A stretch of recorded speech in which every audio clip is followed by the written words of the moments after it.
Dr. Nicole Cooke, is the Augusta Baker Endowed Chair and a professor at the University of South Carolina.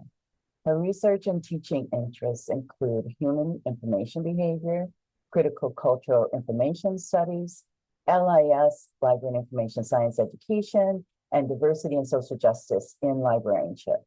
She has been awarded the 2019 Association of Library and Information Science Education, EXALIS, Excellence in Teaching Award, the 2021 MLK Social Justice Award, presented by the University of South Carolina, and the 2024 American Library Association Lippincott Award.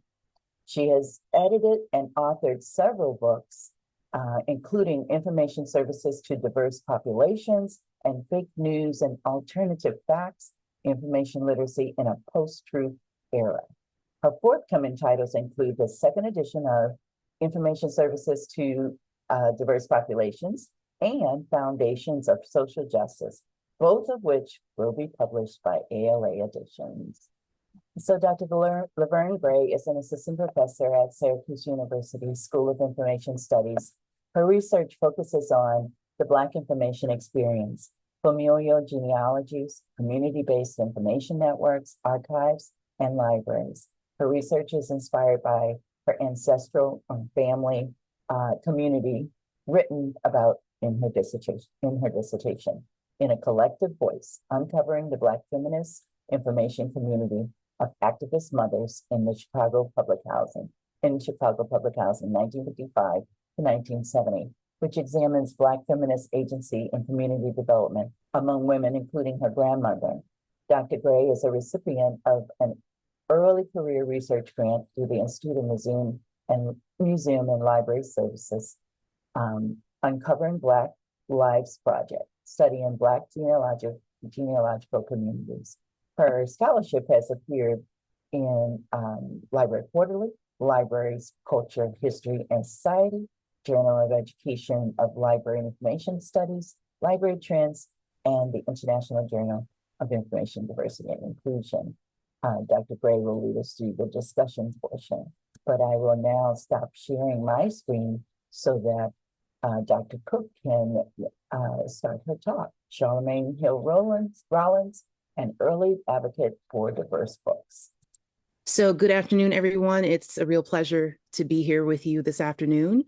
And just, at the top, shout out to BMRC for facilitating this research, and shout out to Dr. Gray, longtime friend and collaborator, for being today's discussant. So I had the great honor and pleasure of researching Charlemae Hill Rollins. And just so you know, I did my fellowship in August and came right back to classes and teaching and things. So I'm calling this a brief history in pictures. There's still lots of digging and analyzing and things to go through. So I wanted to, before we get into the meat of the session and talking about Charlemagne, I wanted to start with just giving you a brief trajectory on the work that I'm doing. And so I, very informally call it the Black Librarians Project.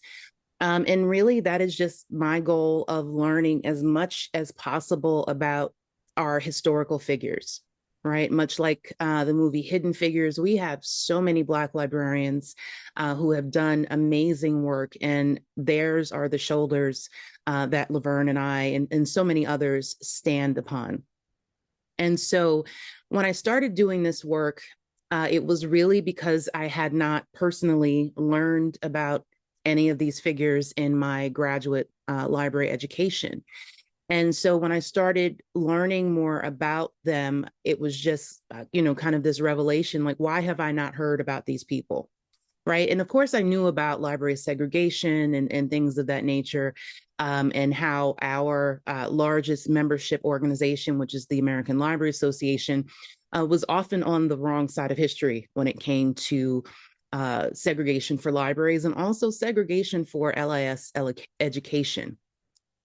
So when I started doing this work and when I started talking to students about it, I said to them, we have to obviously acknowledge the history in order to disrupt it, right? I think it's not a secret that, there are a lot of things on paper. For instance, segregation is not legal on paper, but we know that it still happens in reality. And we know that if we don't know our history, we are bound to repeat it. So these are just some of the texts and the different scholars in our field that have done this work and continue to do this work about library history. And I'm happy to be part of it as part of the storytellers who are telling the stories of Black librarians in particular. So just very briefly, none of this work comes without challenges. And there's a lot happening when we talk about the status of librarianship and also archival studies and practices, whether it's in special collections, rare books, et cetera. And part of the work that I do in addition to this is recruiting diverse librarians and library workers and archive workers to come into the profession, because we really need to have a diverse workforce. And a lot of the reasons included in that is we need to be mindful about what information is valued, collected, processed, and promoted, right? So if we don't have that diverse workforce, we're going to continue to have a lot of stories that are lost. There are stories that have been suppressed and just plain erased, right? There's another question in terms of who's telling whose stories, right? We also have a history of power and gatekeeping. And as I mentioned, having new professionals come into our GLAM profession, and then that's galleries, archives, libraries, and museums, to do this work and to really value our stories as Black library professionals. So I have to go all academic on you just for a second. And so when I'm doing this research, I'm really looking at it from a phenomenological perspective. And so really what that gets into is this idea that when we are going into archives and archival documents and materials as a source of data, we're going into it trying to get insight into the subject that we're studying, right? We don't want to go into to this with a very binary, oh, this document says X, Y, and Z. For example, with Charlemae, oh, this is a picture of her at the Chicago Public Library. But from a phenomenological lens, I want to understand Charlemae as a Black woman in Chicago during times of segregation, during times of Jim Crow, during times in librarianship where Black librarians were not the norm and were typically unwelcome, right? And could only work in certain places. So we want to kind of get inside the head of the historical figures through their written documents and artifacts. So I'm not going to spend a lot of time on these two slides, but just in terms of key points about this type of combination, looking at archives through this type of lens. So we want to focus on subjective meaning, right? Again, we want as much context as possible when we are researching our subjects and really thinking about their lives and the conditions in which they lived and worked and what it meant to be a Black female librarian at that time. And so as you'll see, I had incredibly rich data sources, right? There's an amazing collection at the DuSable Museum and also an amazing collection at the Chicago Public Library that included letters and personal papers. There is a wealth of photography, which you'll see in just a moment. And so this allows us to have a glimpse into Charlemagne and into other historical research subjects, right? And so this all comes down into interpretive analysis. So obviously, I didn't have the opportunity to interview Charlemagne, so I'm trying to derive as much as possible about her and her the way in which she moved in the world through her documents and photographs. All right, so I'll skip through this, just a couple of more examples of the types of work that we can do with archives and phenomenology. All right, so as I get into the good part, some of you may have seen this article that came out in the New York Times in June of 2024, and it got a lot of traction, which I was really excited to see. And it was entitled, "New York's First Black Librarians Changed the Way We Read." And so it was attempting to give a history of Black librarianship, but I'm going to be, completely honest. There were a lot of omissions, not the least of which was Charlemae Hill Rollins and also Augusta Baker, who I will introduce to you in just a moment. So I show this because this reinforces the need for us to be telling these stories, and for me as a Black woman, for me as a Black librarian, to be involved in telling these stories. So I'm going to give you just really quickly some information about how I got started into really just being passionate about telling the stories of Black librarians. And I will say that this really has become my heart's work. I do have the pleasure and really just the opportunity, the privilege to do a lot of different things, but this is my heart's work. So what you have on the screen here, this is a picture of a group of Black and Brown graduate students in library and information science who went to the University of Illinois from 1970 to 1972. And so they were part of a special scholarship program to get their graduate studies. Now, we know that the Civil Rights Act and other bills were passed shortly before that. And at this point, segregation was illegal on paper, but the segregation still existed in practice. So these students came to Illinois from all over the country and weren't allowed to live in certain places. They relied on people from local churches and local organizations to house them if they couldn't live on campus. During the summer, they lived with the faculty member that you can see in the middle of the picture seated. That is Dr. Terry Crowley, who spearheaded this program. Some of these students lived with him, right? Because segregation was still very real at that point. So the research about them was to really go through what they called grade cards. And these were just little report cards for each class. And they were incredibly racist and sexist comments written on those grade cards for the Black and Brown students. And so this was my first foray into historical research and really set me on that trajectory, and reading their stories and reading their comments really just reaffirmed that this is the work that I needed to keep doing. After that particular article, I co-edited a special double issue of the journal Libraries, Culture, History, and Society, which featured 10 articles on Black women librarians. And that was really an amazing experience. We had 10 articles. We also had about 30 or so blog entries. And it was just amazing to see the interest from Black librarians all over the country who had stories to tell about historical figures that impacted their lives and careers. And so then after the special double issue, I moved to the University of South Carolina, where I have the honor and privilege of being the Augusta Baker Endowed Chair. And so for this picture that came from the DuSable, Augusta Baker is pictured on the right. And as I started going through her effects here in South Carolina, going through her papers and learning about the work that she did, a name that continued to come up over and over was that of Charlemae Hill Rollins. So you can see this picture here. I, just as a side note, I literally squealed when I found this picture in the DuSable collection. This is, they were very much collaborators, and from the what I can find in both of their collections, they were friends, but there aren't that many pictures of them together. And so I imagine that they are presenting at ALA, but the picture was unmarked. But Augusta is what brought me to Charlemae. And so when I say that they are originators of We Need Diverse books, they were the forerunners for this type of social justice advocacy in librarianship and also in children's literature. And so they both said, we don't like the books that we're giving to our children. They have racist depictions, and it's just not what we know to be about Black life, and our children deserve better.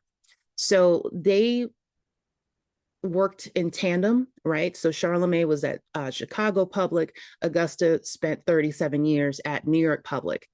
And so they both were known for publishing bibliographies, and they wanted to positively depict Black children. So they put these bibliographies together to give librarians and other library workers and parents in the community better resources in order to find the books that positively portrayed Black life.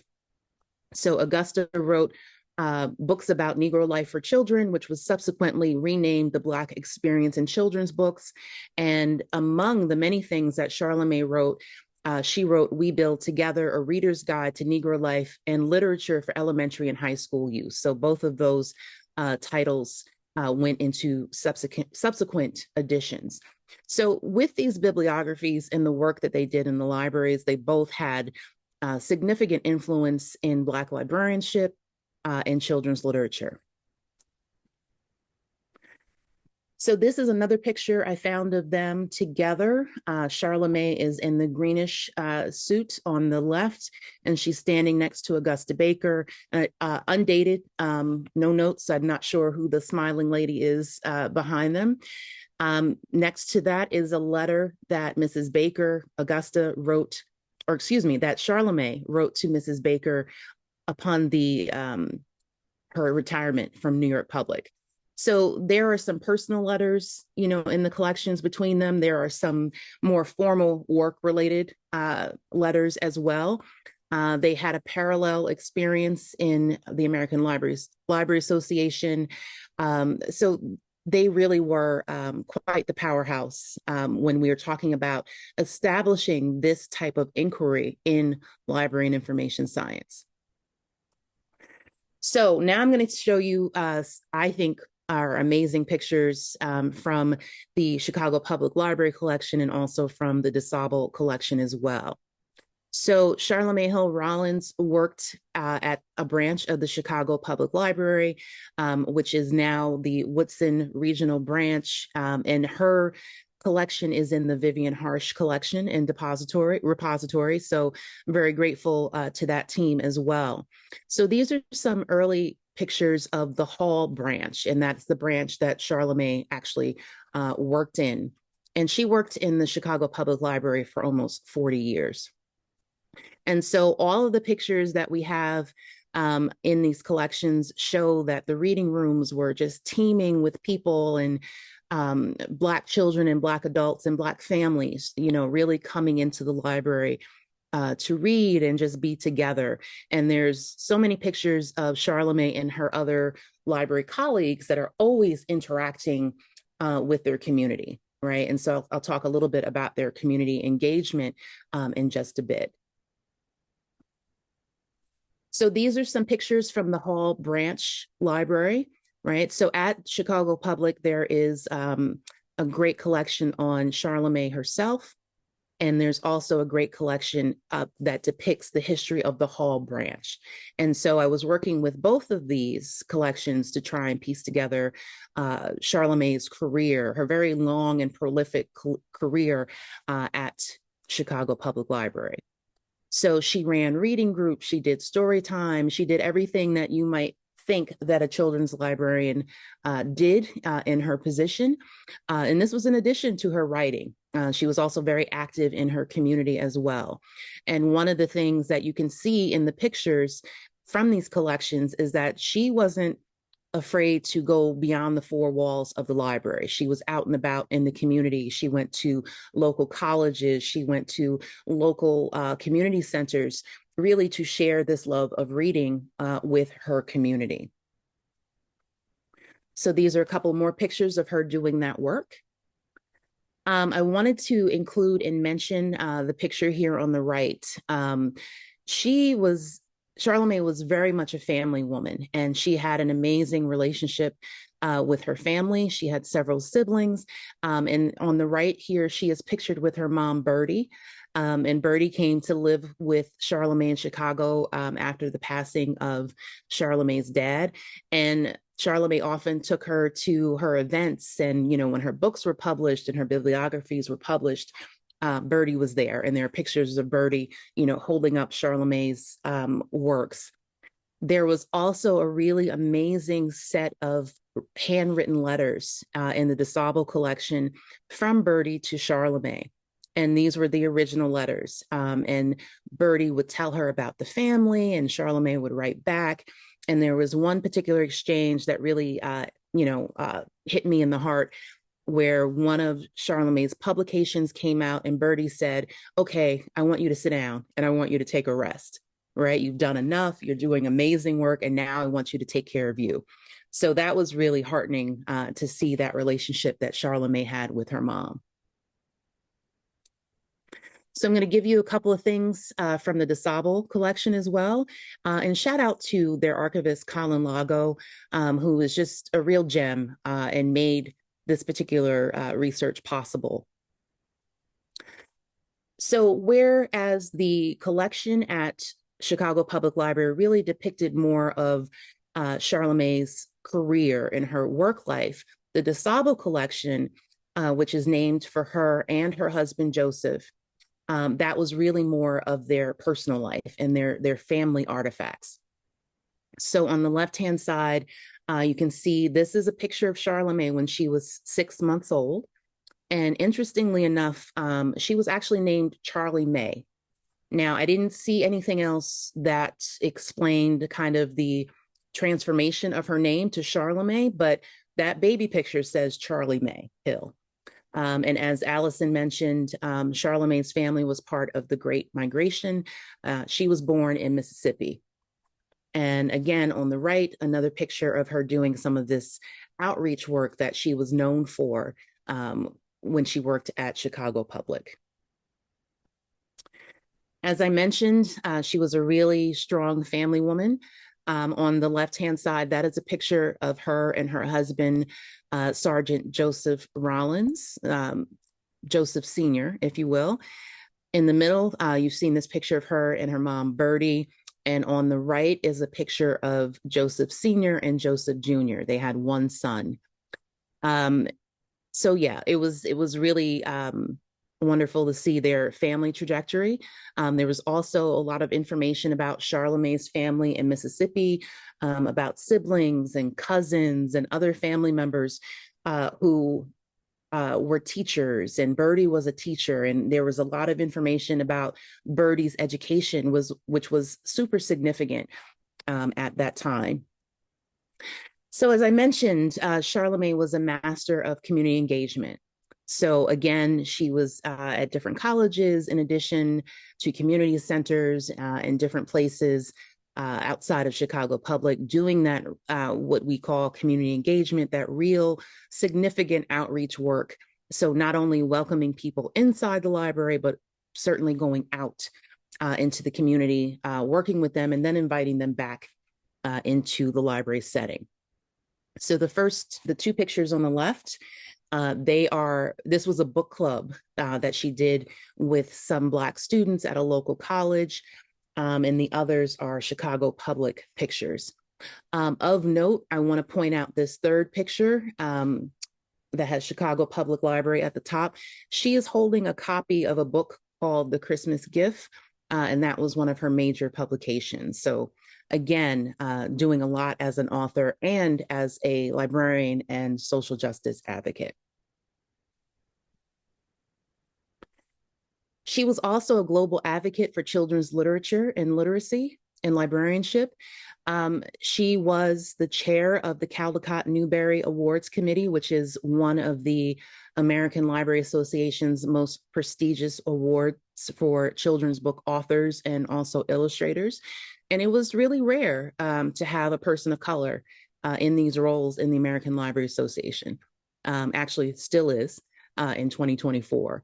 At the top there, that was an award that she had won from one of the publishers.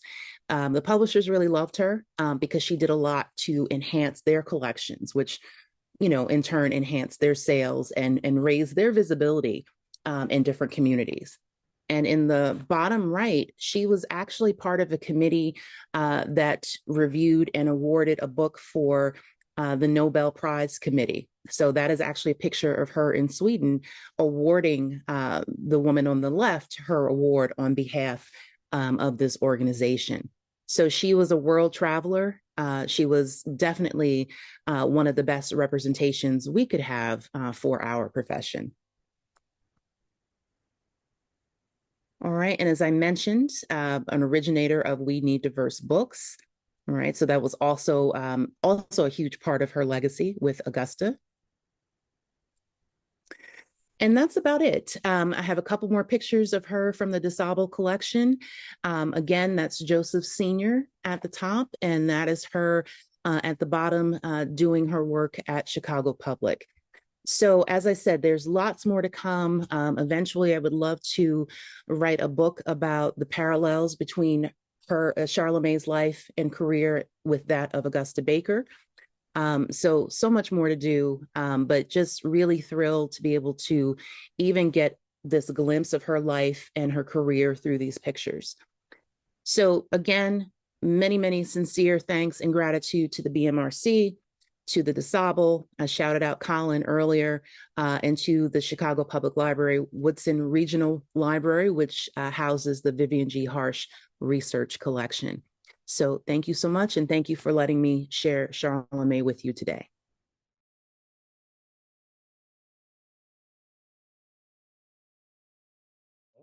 All right, thank you, Allison, and just a big dose of gratitude to Dr. Cooke for doing this work. It means a lot for those of us who are faculty and teach in library and information science programs, and those of us who work in the field.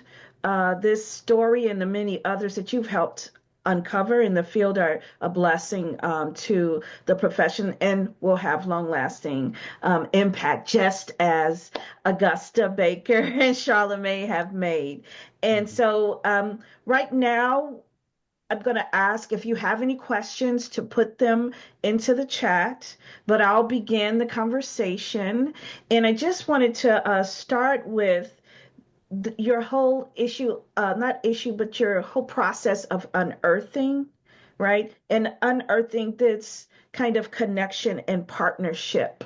And if you could speak to that briefly.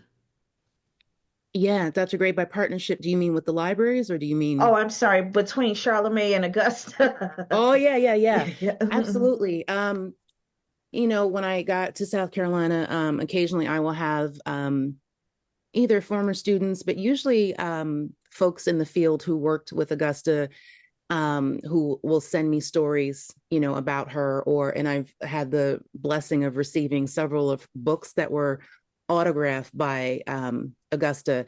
And every time, like I said earlier, part of the story would be, and I was so influenced by Mrs. Baker and then, also Mrs. Rollins, right? And they would mention Augusta's bibliography, and then they would mention We Build Together, right? And I know, you have love for Charlemagne as well as a Black librarian from Chicago. And so the more that her name came up, it was like, well, I have to figure out who this amazing woman is, as well. And also the American Library Association has ALSC, which is Library Services to Children. Both of them were presidents of ALSC during their careers. So they, while they didn't necessarily publish together or work together in that sense, in the publishing sense, they presented together and they were absolutely in contact between Chicago and New York, creating these bibliographies and trying to strategize this work. And there was also, Effie Lee Morris in California, and there were others doing this work. But usually these are the two names that continue to come up in tandem for me. And their legacies, like Charlemagne worked for 39 years at CPL, Augusta was 37 years at NYPL, and the dates almost map onto each other. So they were truly contemporaries in just about every sense of the word. So I think that their partnership was certainly personal and professional, right? There's evidence of Charlemagne writing Augusta notes, and she said she addressed the letter to Gussie. And when I first said, well, who is Gussie? And I realized that that's Augusta's nickname from her family and friends. So they certainly were at that level, even if there isn't as much, photographic evidence as I would love to see. Thank you. Thank you. And I'm going to just give a shout out to Rebecca Hankins, Professor Hankins. She said she has to go, but she sent me a private message to say how much she enjoyed your presentation. And she's going to share the New York Times article on Black librarians in the Harlem Renaissance. And because her students have been studying that period. And that Good. just leads into my next question. When mentioning that article from the New York Times, I was both pleased, shocked, and dismayed all at once when I read it. Not because Mhm. just what was left out, but who's telling whose story. Amen.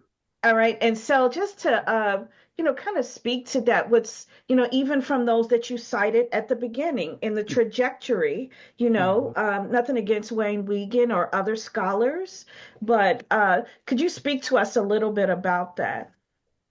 Yeah, absolutely. And Dr. Gray knows that this topic is a particular passion of mine. Along with ALA and other entities across the librarianship ecosystem, there are folks that have been on the wrong side of things, if you will.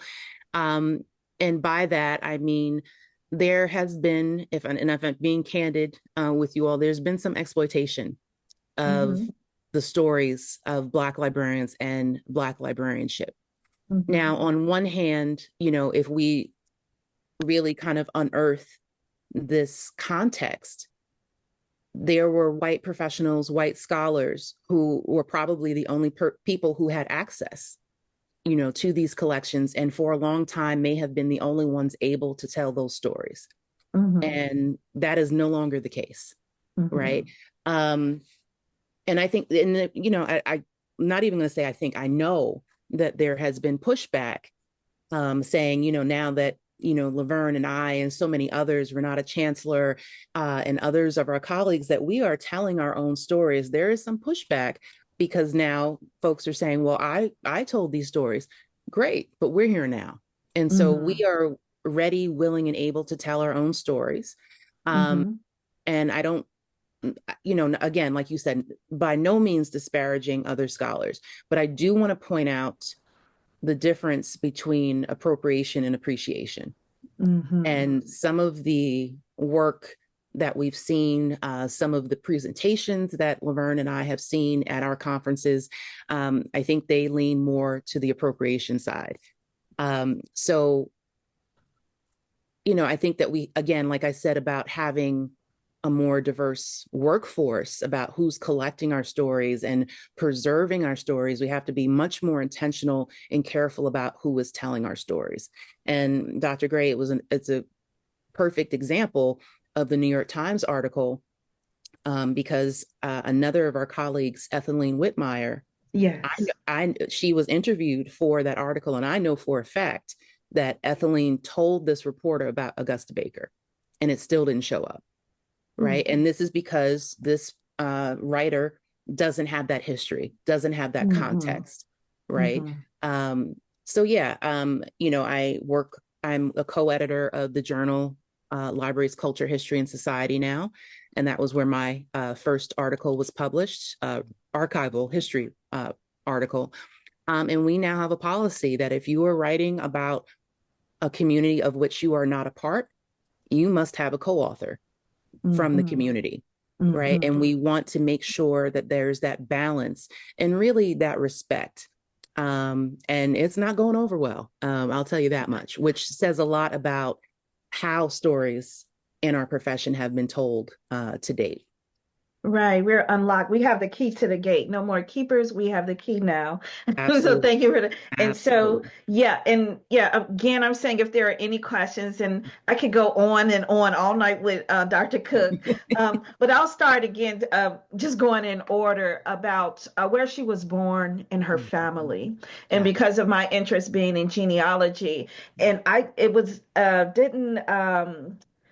Past me that she was born where another great Chicagoan, um, Ida B. Wells, Mm, was mm-hmm, born as well. mm-hmm. So then therefore her mother or maybe even her grandparents might have been contemporaries of Yeah. Ida.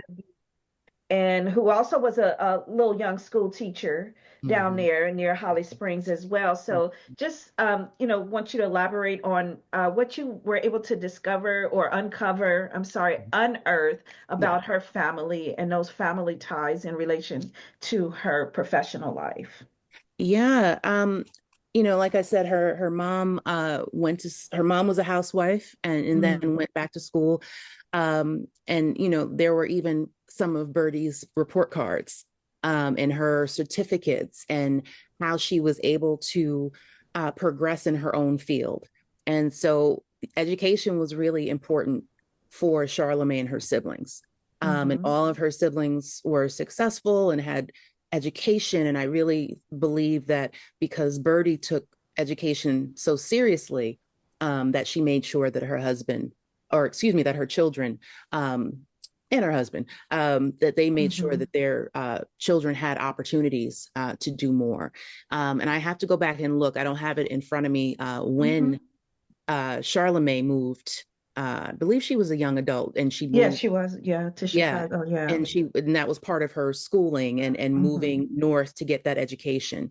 And so, like I said, Birdie moved up to Chicago when Charlemagne's dad died, and her siblings are all over we're in different places. But we're all, those successful professionals because that's what mom and dad really instilled in them. And so you can definitely see that in that DuSable collection because that's the family collection, and even seeing in some of those handwritten letters, what do you think about that? And what do you think hmm about, trying this next? And they were very close. There were pictures of their parents' 50th wedding anniversary, Oh, where wow. all the siblings got together. So they were pretty meticulous in keeping those records and documenting that family legacy. Oh, that's beautiful. That's quite beautiful. That's a new, I don't want to say new story, but it brings new dimensions to the research on these figures when you Mm. place them in a context of family that's truly documented in that way. Yeah. Yeah, yeah. So I that's was exciting. It's Yeah, very exciting. I was really stunned Mm-hmm. to see those handwritten letters. And Bertie would write like 8, 10 page letters. And Charlemagne would respond, and they went back and forth from Mississippi to Chicago. hmm And so there's a question in the chat, and it's from Shannon Crooks, who's a PhD student at Syracuse University. Hello, Shannon. She says, you spoke in your presentation about not having the history of Black librarian pioneers provided to you in your LIS education. As a scholar and professor, are you making efforts to bring this information to LIS education? It's almost like I paid Shannon to ask this question. Um, yeah, Laverne knows I won't get into like LIS education and higher ed politics. So to say that it's quite a coup that in summer of 2025, I will be teaching a history of Black librarianship course through the University of South Carolina, and proud to have BMRC as partners going into that endeavor. And yeah, we're going to run it as a 6-week summer course that will be open not only to South Carolina students, but we're going to open it up to the community. So I'm hmm working out the details now with our continuing ed unit here on campus, and we're going to put it out there. And it's going to be, the history of Black librarianship, but it's also going to be, a celebration of Black librarianship. So that's the plan. I've had, in several instances, have had, the privilege of essentially creating the courses that I never had, or creating the courses that Yeah. I would have liked to have hmm had. Yeah. And now we get to change that. Yeah, thank you. Thank you so much for that. In this semester, I'm teaching something for undergrads in Black information Yep. and just a pushback even on titling a course Oh, with the yes. word Black in it in our Yeah. field. Can I Yes. say we're like 40 years behind? Didn't they Mm-hmm. have Black focused courses in Yeah. education and social work and other professional Mm-hmm. degreed programs? So, there's a benefit to having a number of women of color in the field. Okay, Right. Right. Next question, hand up. Samaya Ahmed, please go ahead. Thank you all so much. Thank you, Laverne and Nicole. And yes, the BMRC is very excited to be a partner in you taking your course to the public. I was telling you, and another time we spoke, that at our annual meeting, someone said, we don't learn these things in library school. How can we learn these things? And then I think the next week I heard about you about to teach this, and I said, well, here we go. Here we go. Yeah. So I have a question for you as someone who has defected from teaching in library school. I was wondering, how do you navigate the rhetoric of plurality and openness that the library field is very good at putting forth versus the realities of, like you said, how difficult it is to actually address or to even teach about Black librarianship in the field?